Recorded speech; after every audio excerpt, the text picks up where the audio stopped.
দেখো গাইস, বাজার থেকে আসলাম, কি কি নিয়ে আসলাম দেখাচ্ছি। সোয়াবিন একটা প্যাকেট দিচ্ছো, দুটো বিস্কুটের প্যাকেট,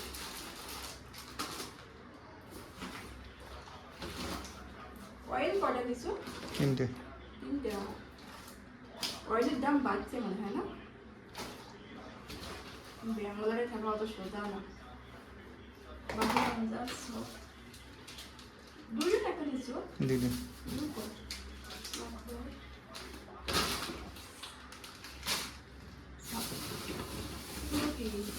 ভেন্ডি গোটাম জিরার প্যাকেট দুটো,